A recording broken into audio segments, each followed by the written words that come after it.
Number one concern around national security at the moment, Ryan, is around misinformation and disinformation. Social media companies are like DJs, and a good DJ controls the room. And it's insidious because you don't hear the music. You start sweating and you start quivering, getting angry, getting anxious. You even realize that there's a manipulation, there's a dark signature, there's a dark pattern behind the emotions that you feel as a consequence of feeding off the content. Yeah, it's why I don't go clubbing anymore. Why you shouldn't either.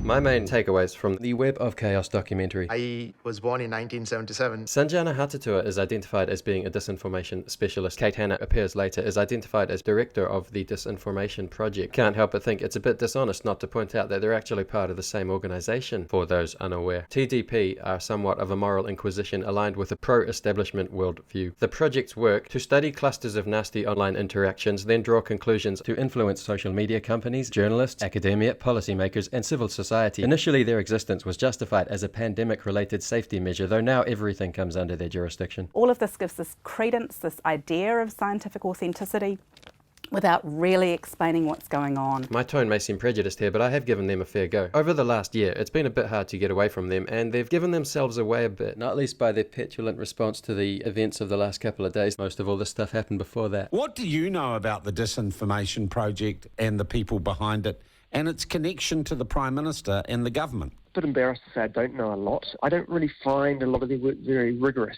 I think they feel that like they're on the right side of history, and all they have to do is point out that there's all these horrible things going on. And so there's all sorts of things, nefarious, insidious things going on, dark designs on democracy that you don't want really to be happening and you really should be concerned about. To me, it's not a particularly sort of academic venture. It's kind of more of a moral crusade. I think I made a reasonable case for what drives them here, alternatively titled here by people better than me at marketing. That being said, I imagine they could have found a better picture. Anyway, Hatatua threw a completely irrational tantrum because of a throwaway comment, which I guess makes the Prime Minister guilty of misinformation at the time. And all that was part of a pattern drilled home in this interview filmed after all that, advising that 1.8 million New Zealanders subscribe to extremist beliefs. We are seeing at the Disinformation Project individuals who are associated with neo-Nazism, violent ideology and extremism. It's also the network. If you take the fabric of democracy, what the Disinformation Project is looking at is about 1.8 million people across the country who are subscribed to these beliefs. It's not small. Based on recent polling, you could take a guess as to who he's talking about. Anyway, in a thing like this, there's probably not going to be too much diversity of thought between them when they co-write each other's work on the subject, so the documentary sort of artificially inflates the number of experts they've got to go to, and they were already sort of scraping the bottom of the barrel. Propaganda.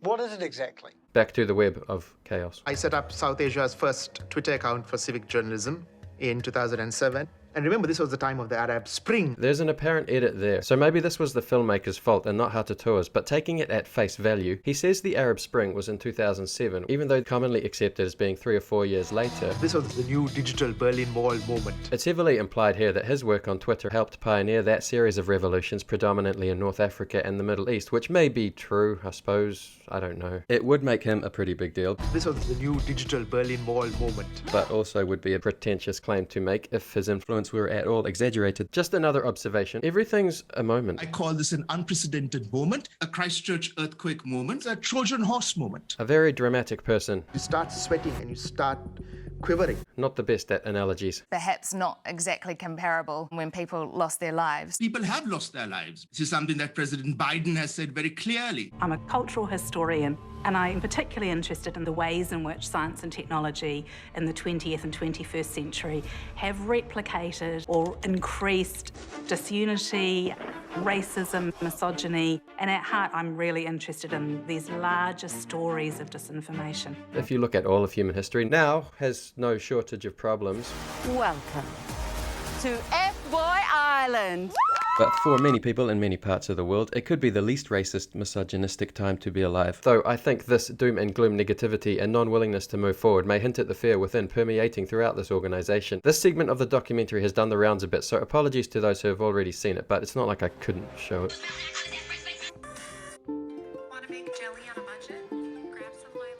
You can draw people in lots of different places. And each of the platforms are used in different ways. Hello, friends. as you can see, I'm working on my would-be bag. What is known internationally as the kind of trad wife set of viewpoints, which is white, Christian, a lot of pseudo-Celtic, pseudo-Nordic ideologies behind it.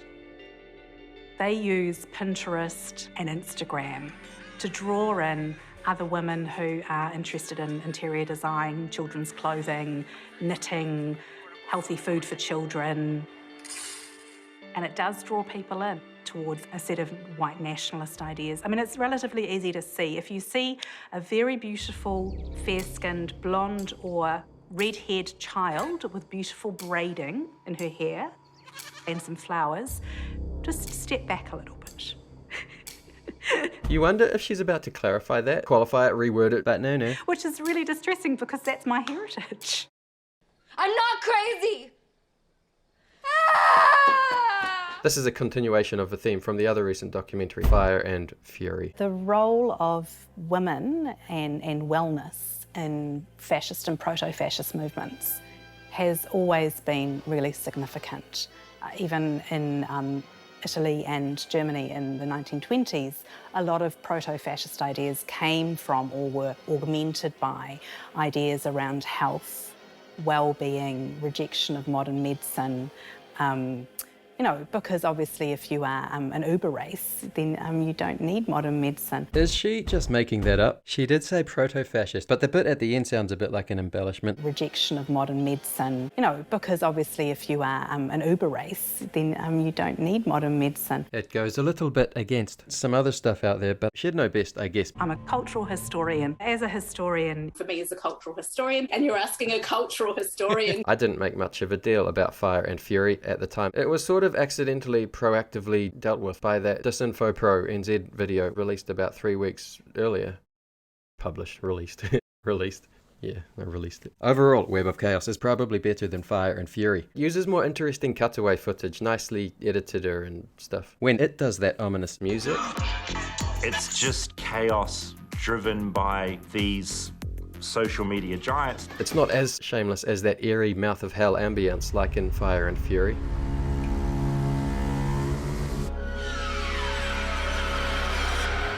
On Fire and Fury. As if the hackneyed title, piggybacking on the hard work and passion of others, wasn't enough. I thought it was more personal and a bit cruel, taking snapshots of people's lives during some of their probably more lower or desperate moments, calling them monsters and then putting them on blast like that. I wasn't threatening violence, I just wanted you to get out so that you could stop reporting lies. So you have no regrets about your role in that mob? I'm sorry, I don't have a problem. I did not. I have never threatened anybody. So how have we as a country got to the place where it's okay to respond to other people like this? These are angry and adrift people, and they deserve better from a journalist I used to admire, Paula Penfold, than that sneering, condescending condemnation that program seemed to embody. Then there was all that projecting of internet personalities onto giant billboards and making it look like the people on the street were worshipping them.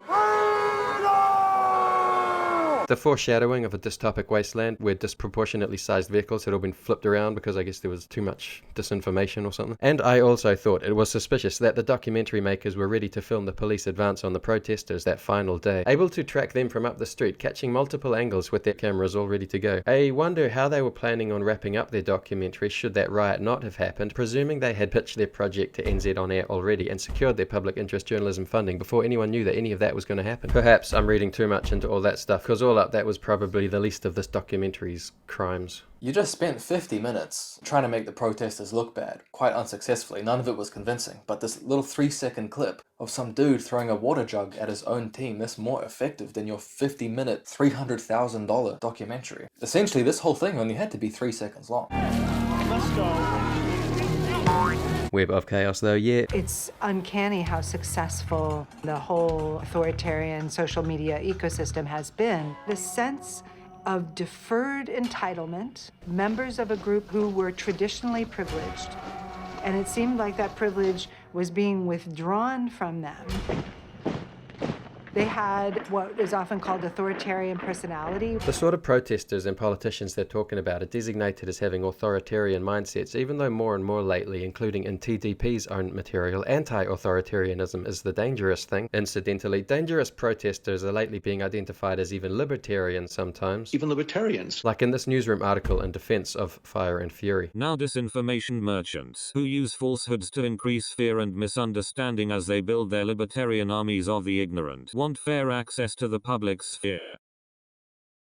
This is how my computer talks. Though that article also incorrectly asserts that the Trump presidency began in 2016, not 2017. So just a reminder, some people can project intellectual authority without really knowing what they are talking about. I digress. Just like with Fire and Fury, in Web of Chaos, everything builds up to the Wellington protest riot as if a definitive connection has been established, even though the obsessive focus on white nationalism doesn't really explain the varying backgrounds of the protest participants and clashes with some of the perspectives of some other commentators who do draw attention to the anti-authoritarian themes. Part of the problem with this misinformation and this extremist content is not just that it is wrong, but that it puts the stakes so high that violence becomes rational. If you look at the Nazi occupation of Europe in the 1940s, it was rational to form an underground resistance that was violent and that attacked Nazi officials. Such contradiction is seamlessly smoothed over as we all get lost in the captivating action footage, so at any rate we get to this point without really knowing how we got to this point. Fictional anti-hero Trevor Phillips is invoked in Web of Chaos, but real-life arch-villain Trevor Mallard yet again does not get mentioned at all. I don't think they explicitly specify that opposition to vaccine mandate policy is the reason these people were here in the first place either, nor do they mention a bunch of other poignant factors that preceded the boil-over, other than an abstract environment of anger and distrust. Or mistrust. With recorded history likely determined by cultural historians, it's a bit sad when you see them rewriting reality right in front of your eyes. And all this while supposedly waging a war on dishonest information. I have other takeaways. Religion comes up a bit. One religion, a bit more so than others. Prime Minister Ardern would be the one who gets the most amount of violence directed at her on a daily basis. She's seen as a monster, quite literally expressed as demonic. And in a very Christian way, you know, satanic, it's evil, you can't negotiate with evil. Evangelical Christianity primes you to think that in this dimension, like all around me right now, like hidden is this fight between like good and evil. When even the normies wake up and realise how many lies you've told, you won't be forgiven. You won't be forgiven. You have to. It's in the rules. I looked it up. I think if you must, you don't have to forget. A few minutes after all that, they transition to discussing psychosis while displaying serial killers, so read into that if you want. We used to talk about the internet as being a bit of an escape from the world. Now I like to use the real world as an escape from the internet. It's not that you're lonely, but you're very alone. Profoundly alone. I have a process. It sounds really silly.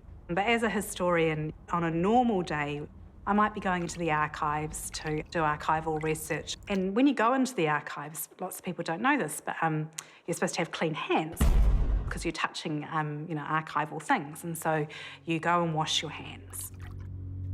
So it's quite ritualistic.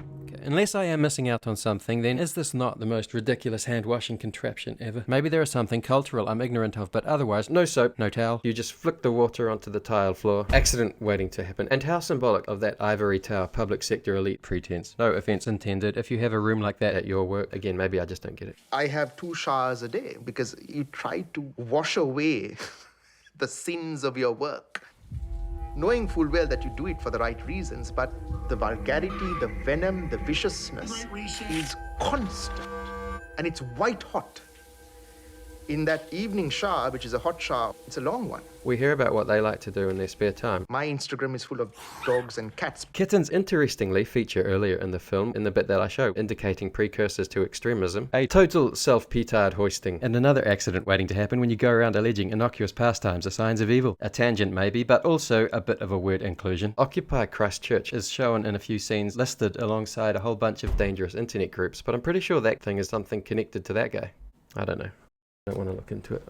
I don't want to fall down any rabbit holes. Bottom line, worth remembering, all this is staged, not completely unheard of for documentaries to do this, but at the end of the day, it is emotional manipulation. They presumably asked this guy to take a shower in front of them and got him to act all anguished while he was doing it. I know cold showers are a thing some people do.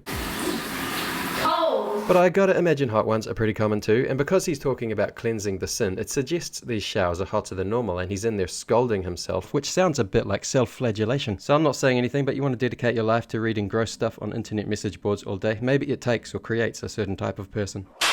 I received 2 anonymous death threats at the start of the month. There is talk about these people's safety being threatened, which is not good and not intelligent, even if you think somebody is a little. There's lists of those people who are going to get executed when Nuremberg 2.0 takes place, and I'm on that list. You know, that's really distressing. I mean, look, number one, if you're not currently in this crazy environment, if you're not receiving a death threat weekly, you're probably not doing your job. I received one this morning. It actually only takes one person who has been mobilized and who has the means to commit violence for something to go really horribly wrong. That's not true, and there's nothing to worry about. But with such a ridiculously vague scope, they're going to be proven right no matter what does or doesn't happen. I told you. What did I tell you? Didn't I tell you? 'Cause I told you. It's not too dissimilar to predicting that there's going to be an earthquake one day somewhere.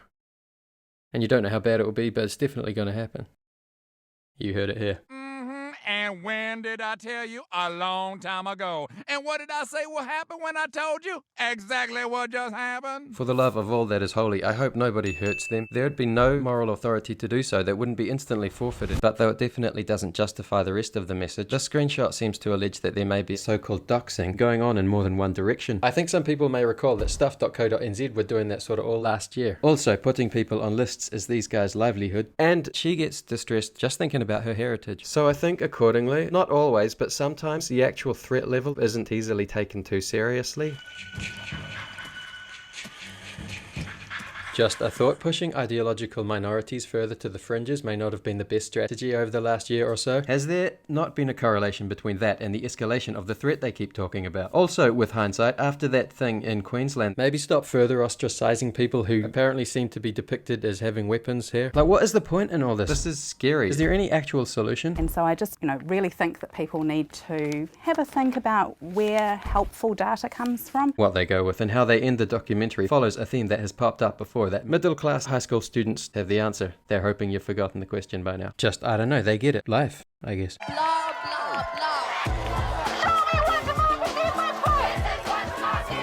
This generation of digital natives are devoting enormous amounts of time and energy to making the world that they inherited better because they have a really strong sense of how many things are wrong with it.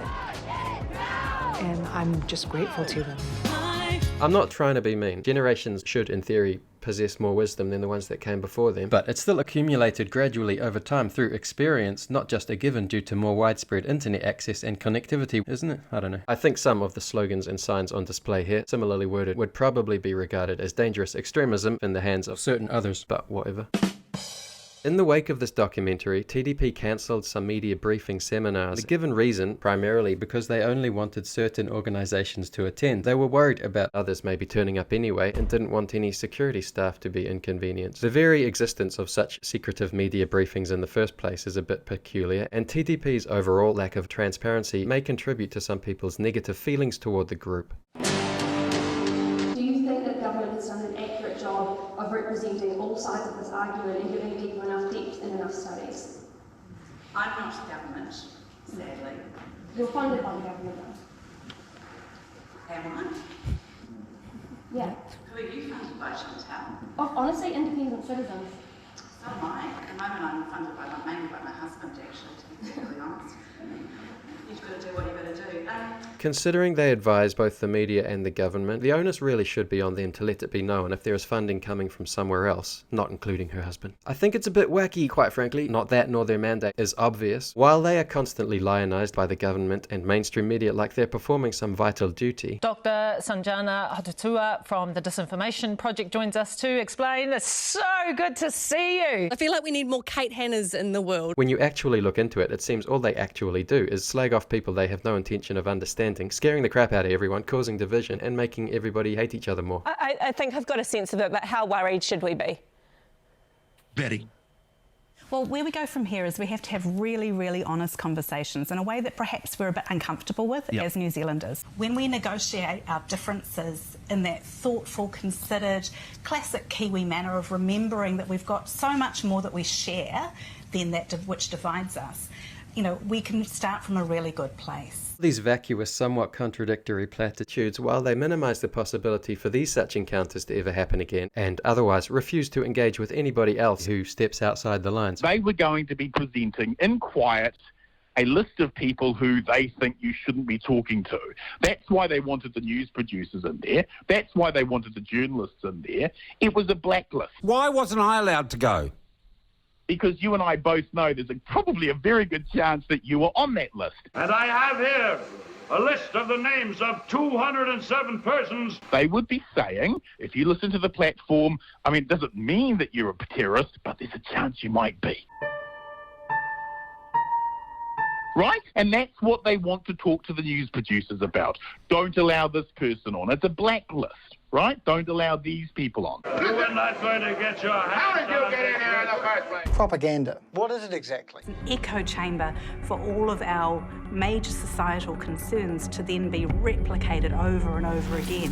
Propaganda. Whatever you want to call this, it was funded by one government agency, mainly focused on the expertise of those working under the auspices of another government agency, broadcast on the government's television network within a day of the government's Violent Extremism Research Centre, hosting a conference where disinformation and terrorism have apparently been merged into more or less the same thing. The key security challenges facing New Zealand. Our Secret Service is launching an initiative to help us identify people who may have been radicalised. Dozens of indicators that a friend or family member could be planning a terror attack. The move comes as our spy chiefs identify a new and worrying type of terrorism. A person who is really developing an us versus them worldview. Those motivated by politics. And so it could be the COVID measures that the government took, or it could be other policies that are interpreted as infringing on rights. What I sometimes describe as a kind of hot mess of ideologies and beliefs fueled by conspiracy theories. Something like this does not happen by accident.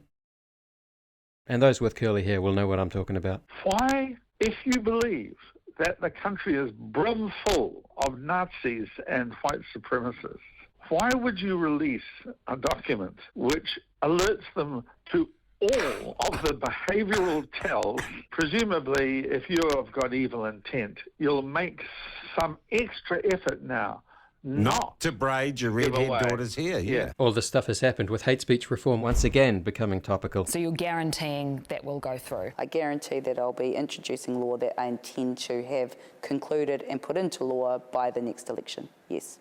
Well, that's a big promise. NewsHub understands that the government has significantly watered down its hate speech proposals as they were too controversial to be palatable. Just one small change, a tiny change, in fact, the sole change will include religious communities, which were previously excluded, but the government hasn't ruled out extending it to further groups in the future. I think the aforementioned shift in paradigm, Number one concern around national security, misinformation and disinformation, means this particular element could really just be a symbolic gesture hoping to placate enough people, while the intelligence agencies dramatically broaden their scope, independent or not of whether future legislation is on the way too. One thing I wanted to mention was the instruction beyond the new legislation that the minister said the Law Commission's going to do a, quote, deep dive. Why do you need the Law Commission to do a deep dive? You have been in this process already for 2 years. It looks like you're kicking it to touch. Yeah, I'd push back against that. In the aftermath of this documentary, the Human Rights Commissioner spoke of how the production moved him.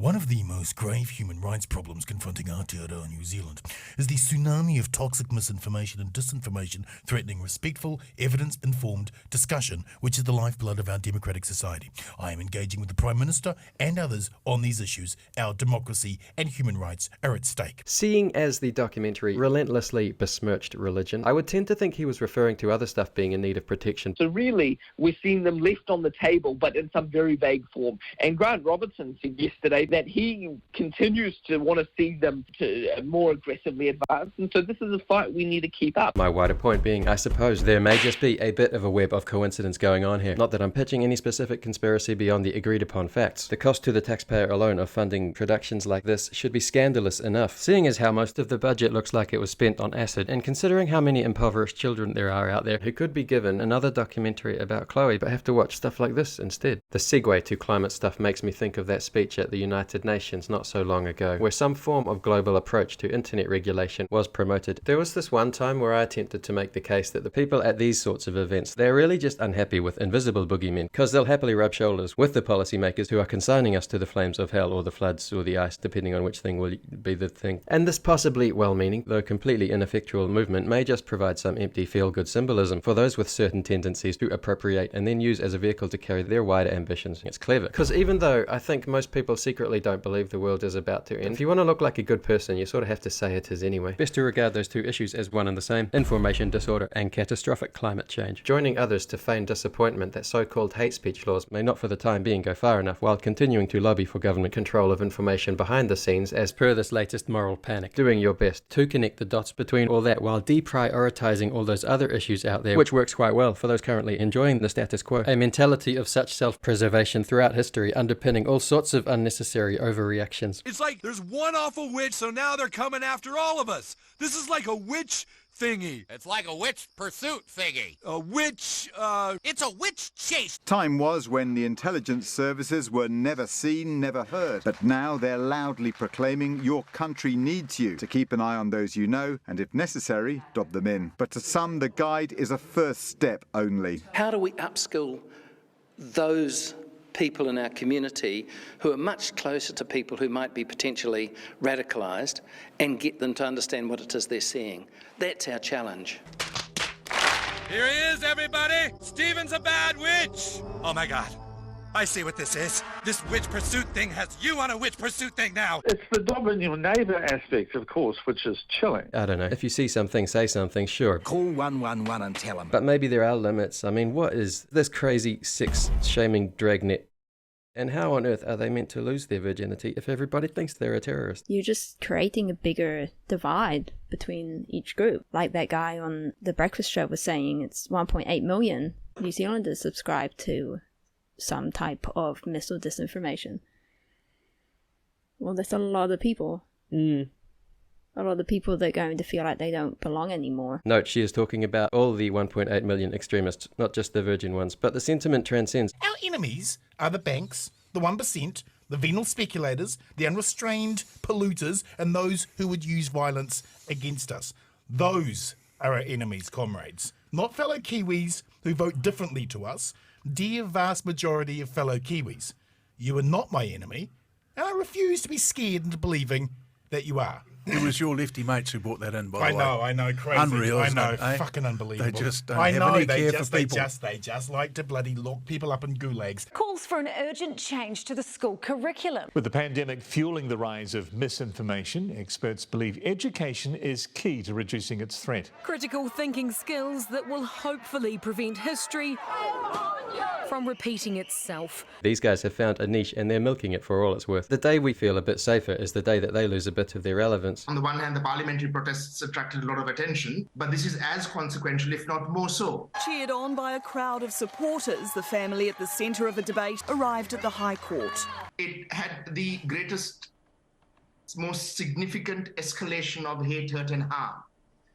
The F word, the C word, the B word, the P word, every imaginable expletive. Something bad probably will happen one day. It could be tomorrow, it could be in a month, it could be in a year. Hopefully it's never, but getting what comfort you can in the meantime from those who promote this climate of fear approach may not be conducive to social cohesion, let alone progress in general, stifling and silencing collateral expression and creativity that would advance humanity in ways probably really hard to comprehend at this particular moment in time. I'm telling you people, the Earth revolves around the sun. Burn him! Mediums evolve, and despite cosmetic reshuffling, a production like this, appearing around the same time as a concerted effort like all this, from those with the power of the state behind them, is probably one of the more worthy things to be skeptical of.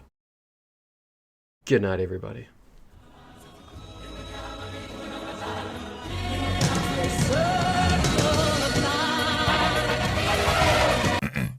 allow me to respond to the Chief Human Rights Commissioner. Dear comrade, you have your entire reason for existing around the wrong way. Your job is to protect my freedom of speech, not to tell me what I can or can't fucking say. Every single attempt at hate speech or free speech restriction ends up being used by the state against the very voices of progress our democracy needs. Strangling free speech for protection and safety provides neither, you clown.